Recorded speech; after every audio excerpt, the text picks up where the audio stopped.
Assalamualaikum warahmatullahi wabarakatuh. Perkenalkan, nama saya Tati Asmara dengan NIM B1B1230053. Di sini saya akan mempresentasikan tugas tata kelola keuangan pemerintahan tentang tipe pajak dan dampak pemungutannya.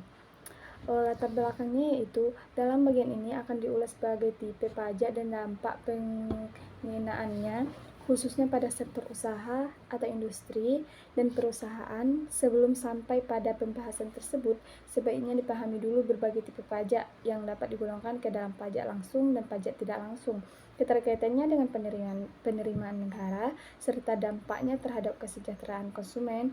Proses bagaimana dampaknya terhadap kesejahteraan konsumen, proses bagaimana terjadinya produksi, dan harga terkait dengan pengenaan pajak juga dibahas dalam bab ini. Rumusannya masalahnya yang pertama ada bagaimana proses terjadinya produksi dan harga barang terkait dengan pengenaan pajak. Di dalam pembahasan ini dijelaskan bagaimana sebuah proses terjadinya sebuah produksi merupakan harga barang yang terkait dengan pengenaan pajak yang dilakukan. Yang kedua ada apa saja faktor kegiatan produksi yang melibatkan faktor produksi tenaga kerja, modal kapasitas fisik, dan keahlian. Di sini juga dijelaskan masalahnya itu tentang bagaimana sebuah kegiatan produksi yang harus melibatkan faktor produksi tenaga kerja, modal kapasitas fisik, dan keahlian tertentu. Selanjutnya ada tujuan. 1. Memahami sistem perpajakan. Dengan memahami berbagai jenis pajak dan bagaimana cara kerjanya, kita dapat lebih memahami sistem perpajakan yang berlaku di suatu negara. 2. Pemahaman yang baik tentang sistem perpajakan dapat membantu mencegah penyalahgunaan wewenang oleh pihak-pihak tertentu dalam pengelolaan pajak. Manfaatnya yaitu dengan memahami peraturan perpajakan, kita dapat meminimalisir risiko terkena sanksi atau denda akibat ketidaktahuan kita. Yang kedua, dengan memahami pentingnya pajak, kita dapat menjadi warga negara yang bertanggung jawab dengan memenuhi kewajiban perpajakan.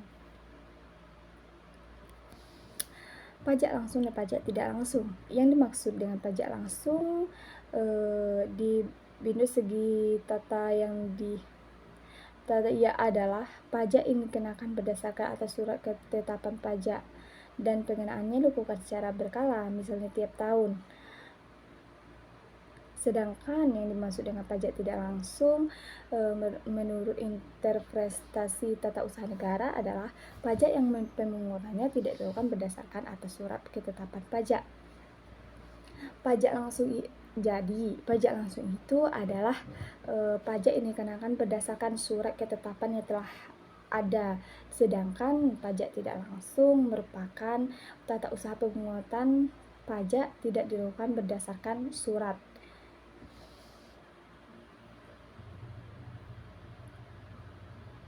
Sumber penerimaan negara.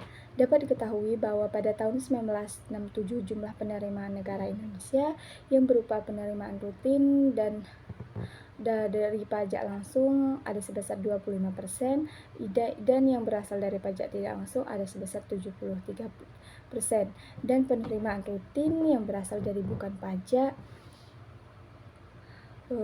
kecil sekali, yaitu hanya 2% dari seluruh penerimaan rutin. Masing-masing diperhitungkan dari penerimaan rutin.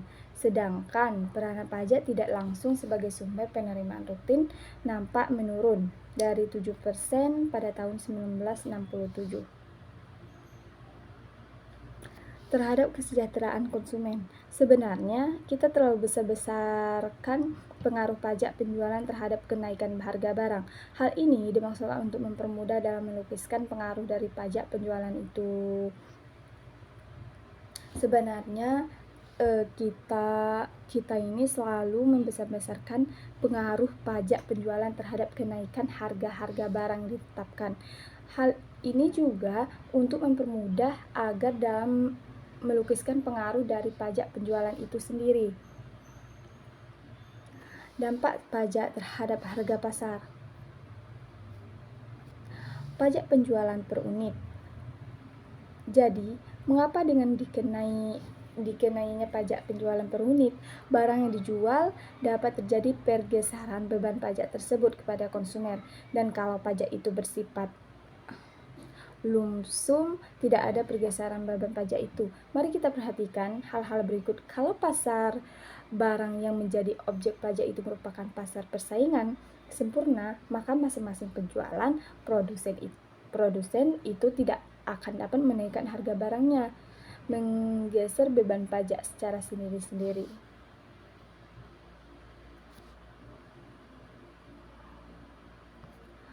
Baik, di sini dapat kita simpulkan dari penjelasan tadi, yaitu sistem perpajakan yang baik sangat penting untuk keberlangsungan negara. Pemilihan jenis pajak dan besarnya tarif pajak harus dilakukan dengan baik, dengan hati-hati mempertimbangkan aspek keadilan, efisiensi, dan kepatuhan wajib pajak. Selain itu, pemerintah perlu transparan dalam mengelola penerimaan pajak dan memastikan penggunaannya untuk kepentingan masyarakat.